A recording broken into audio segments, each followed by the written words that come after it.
ہے اللہ کے نبی صلی اللہ علیہ وسلم ارشاد فرماتے ہیں یہ رجب کے مہینے کی فضیلت ایسی ہے جیسے قرآن کی فضیلت دوسری کتابوں پر ہے. دوسری کتابوں میں جس طرح سے افضل قرآن ہے اس طرح سے رجب المرجب تمام مہینوں میں افضل ہے. اور نبی کریم صلی اللہ تعالی علیہ وسلم اس میں عبادت کرنے کے لیے ترغیب دیا کرتے تھے. اس کو ترجیب بھی کہا جاتا ہے. اور خاص طور پر رجب کے متعلق بزرگان دین نے فرمایا یہ فصل بونے کا مہینہ ہے. کھیتی باڑی والے سمجھ سکتے ہیں کہ اس میں بھی 3 موسم آتے ہیں. پہلے بیج کی بوائی کا وقت آتا ہے, پھر اس کی سچائی کا وقت آتا ہے, پھر کٹائی کا وقت آتا ہے. تو رجب کا مہینہ یہ فصل بونے کا مہینہ ہے نیکیوں کے, اور شعبان کا مہینہ اسے پانی دینے کا ہے, اور رمضان کا مہینہ فصل کاٹنے کا مہینہ ہے. اور رجب کا مہینہ آتے ہی اللہ کے نبی صلی اللہ تعالی علیہ وسلم یہ دعا فرمایا کرتے تھے, اللہم بارک لنا فی رجب و شعبان و بلغنا رمضان. سب کو یہ دعا بھی کرنی چاہیے. حضور اکرم صلی اللہ تعالی علیہ وسلم یوں عرض کرتے کہ اے اللہ رجب اور شعبان میں تو ہمیں برکت عطا کر اور ہماری زندگی کو رمضان تک پہنچا دے. اب رجب آپ نے دیکھ لیا ہے تو اب کثرت سے یہ دعا کرو کہ مولا اس زندگی کا رمضان ہم سے جانے نہ پائے, رمضان تک ہماری سانسوں کو پہنچا دے. یہ دعا کثرت سے ہر نماز کے بعد بھی ہونی چاہیے. رجب آتے ہی میرے عزیزوں یہ عبادتوں کا موسم شروع ہو چکا ہے, اور سب جانتے ہیں رجب کے بعد پھر ہمارے ہاں مسلسل ایسی شب بیداریاں اور عبادت کے موسم نظر آنے لگتے ہیں. پھر شعبان بھی, اس میں رجب میں بڑی رات آتی ہے شب معراج, اور اس کے بعد شعبان میں شب برات, پھر اسی طرح رمضان کا موسم بن جاتا ہے. تو اب یہ موسم بنانے کا وقت آ چکا ہے. تو سب سے پہلی چیز یہ ہے کہ میرے عزیزوں فصل کے بونے کے لیے کن چیزوں کی ضرورت ہوتی ہے اس چیز کا خیال رکھیے. بیج اگر کھوٹا ڈالے ہو اور ویسی ہی فصل آنے کا انتظار کرو گے تو پھر نہیں ہوگا. بیج کو کھرا اور خالص ہونا چاہیے. جو نیکیاں کرنا چاہ رہے ہیں اس کو صاف ستھرے اچھے ماحول میں کیے جانے چاہیے. کھیتی باڑی کرنے والا جانتا ہے بیج تو وہ بو رہا ہے, زمین بھی اچھی ہے, ساری چیزیں, کئی چیزوں کی ضرورت ہوتی ہے. بیج بھی اچھا ہو, زمین بھی اچھا ہو, موسم بھی اچھا ہو, تب جا کر کے اس کی فصل نکلتی ہے. بیج اچھا تھا زمین اچھی نہیں تو بھی فصل نہیں آتی. بیج بھی اچھا ہے زمین بھی اچھا ہے موسم صحیح نہیں ہے تب بھی فصل نہیں آتی. ابھی آپ کے پاس 3 چیزوں کا ہونا ضروری ہے, بیج اور زمین اور موسم. بیج جو ہے یہ نیکیاں ہیں, اور زمین تمہارا دل ہے, اس کا اتنا ہی پاک ہونا ضروری ہے. اور موسم یہ رجب کا ہے, اس میں تو کوئی شک نہیں ہے کہ عبادتوں کا موسم ہے, فصل کی اچھے لانے کا موسم ہے. لیکن سب سے پہلی چیز اب ہمیں ضرورت ہوتی ہے کہ ہم کیا بیج بو رہے ہیں. شیخ سعدی رحمت اللہ تعالی علیہ فرمایا کرتے کہ زمین میں ادرک بو کر کے گنا آنے کی امید تو نہیں کر سکتے. جو بویا ہے وہی اسی کی فصل آئے گی. لوگ عمل خیر کرے تو اس کا نتیجہ بھی خیر آئے گا, اور برائیاں کریں اور پھر رمضان میں یہ انتظار کریں کہ میں نے جو بویا ہے اس کی فصل آئے, تو ایسا نہیں ہوتا. بہت سارے لوگوں کا وہ شک بھی میں دور کرنا چاہتا ہوں کہ رمضان المبارکہ میں فضیلتوں کو آپ سنتے آئے ہیں, رمضان ایسا مہینہ ویسا مہینہ, اتنی برکتوں والا اتنی رحمتوں والا, لیکن بہت سارے لوگوں کے حالات چونکہ تو ہی رہتے رمضان میں ویسی ہی ہیں, وہ لوگ کچھ بھی نہیں بدلے. تو اس میں رمضان کا قصور ہے کہ اس مہمان کا قصور ہے, اس انسان کا قصور ہے؟ وجہ یہ ہے کہ رمضان المبارکہ یقیناً اتنی برکتوں اور رحمتوں اور سعادتوں لے کر کے تو آتا ہے, لیکن تمہیں 2 مہینے پہلے سے کہا گیا تھا کہ فصل کے لیے تیاری کرو. تم نے بیج نہ بوئے, اپنی زمین کو صحیح کیا ہی نہیں. پھر رمضان میں جو بارش ہو رہی ہے اس کا فائدہ کیا ہے؟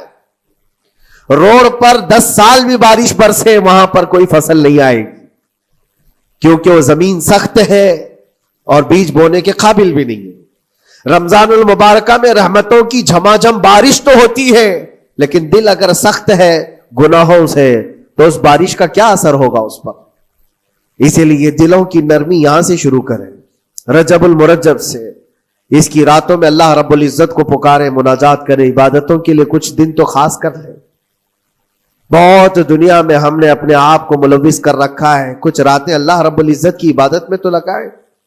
اللہ کے نبی صلی اللہ تعالی علیہ وسلم کی ایک حدیث ہے، جامع الاصول سے نقل کی ہوئی، رجب المرجب کے پہلے جمعے جو ہم لوگ ابھی گزر چکے، ابھی یعنی وہ رات تو گزر چکی، کل کی جو گزری ہوئی رات ہے رجب کی، یہ پہلی جمعہ کی شب تھی۔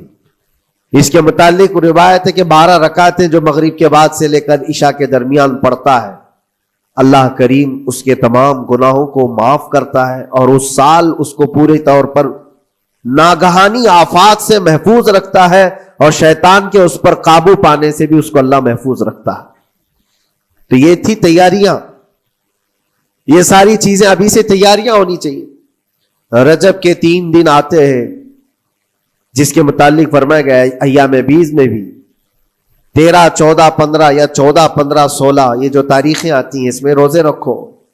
اس کی بھی بڑی فضیلت ہے کہ تم تیاریاں ابھی سے شروع کر لو کہ رمضان المبارکہ میں اچھی فصل دیکھ سکے، ہمارے جسم کے اندر بدلاؤ آ سکے، ہمارے دل کے اندر انقلاب آ سکے۔ اور تیاری یہاں سے نہ کر کے صرف رمضان میں ہی امید لگائے بیٹھتا ہے تو میرے عزیزوں کچھ تو صفائی کی ضرورت ہوتی ہے۔ آپ نے اگر زمین خریدی کھیتی باڑی کی غرض سے اور گئے، وہاں جاتے ہی آپ نے سوچا کہ اس میں فصل آ جانی چاہیے، تو کسانوں سے پوچھو تو بتائیں گے آپ کو نہیں، زمین کو پہلے صاف کرنا پڑتا ہے، کچرے ہوں گے اس کے اندر بہت سارے، ہل چلاؤ یا کسی بھی طرح سے اس کو صاف کرو۔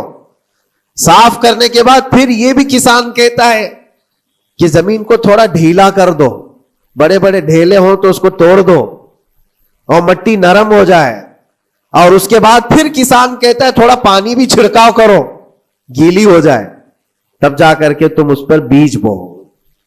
میرے عزیزو یہ رجب بیج بونے کا موسم ہے، تو پہلے زمین کو ڈھیلا تو کر دو، زمین کے اندر جو کچرے ہیں اس کو نکال تو دو، دل کے اندر جو وسوسے بھرے ہوئے ہیں، گناہوں کے خیالات بھرے ہوئے ہیں، اس کو پاک تو کرو۔ اس کو پاک کرنے کے لیے اللہ کریم کی بارگاہ میں آ کر گڑ گڑاؤ، تمہارا ایک آنسو تمہارے تمام گناہوں کو اور اللہ کے غضب کو ٹھنڈا کر دیتا ہے۔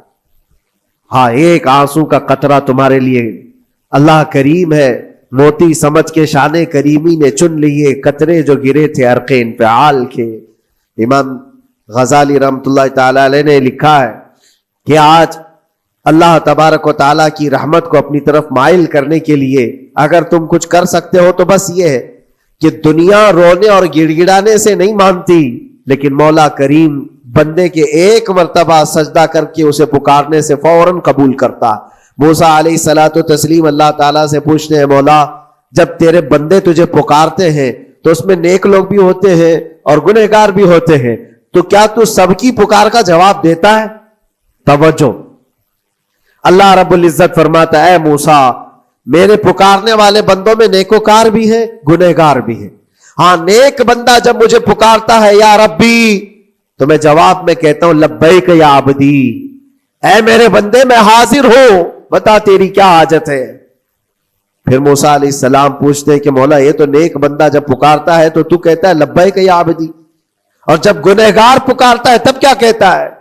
رب تعالیٰ فرماتا ہے جب میرا گنہگار بندہ مجھے پکارتا ہے یا ربی، تو میں اس کے جواب میں 70 بار لبیک یا عبدی کہتا ہوں۔ ایک بار پکارے 70 بار جواب، ایسا کیوں ہے؟ تو فرماتا ہے میرا رب نیکوکار کو اس کی نیکیوں پر بھروسہ ہے کہ اللہ معاف کرے، اور گنہگار کو صرف میری رحمت پر بھروسہ ہے۔ اس کے پاس ہے کچھ نہیں، اس کے آس پاس وہ نظر ڈالتا ہے میں نے کوئی ایسی نیکی رکھی نہیں ہے، صرف اللہ رب العزت کی رحمت ہے جو مجھے معاف کر سکتی ہے۔ وہ مجھ پر یقین کر کے پکارتا ہے، اس لیے اس کے سوال کا میں بار بار جواب دیتا ہوں۔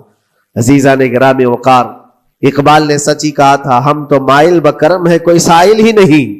یہ رب تبارک و تعالیٰ کی طرف سے ہے کہ اللہ تبارک و تعالیٰ کرم پر کرم کرنے کے لیے موقع عنایت کرتا ہے، یا بندے کو آنے کا موقع ہی نہیں ہے، بندہ آنا نہیں چاہتا ہے۔ اس سے پہلے کہ تمہارے ساری چیزیں بند ہو جائیں، دروازے ختم ہو جائیں، اللہ رب العزت کی بارگاہ میں آؤ، اور اسے پکارو، یقیناً یہ تمام چیزیں تمہاری زندگی میں انقلاب لاتی ہیں، بہت بڑی تبدیلی لاتی ہیں.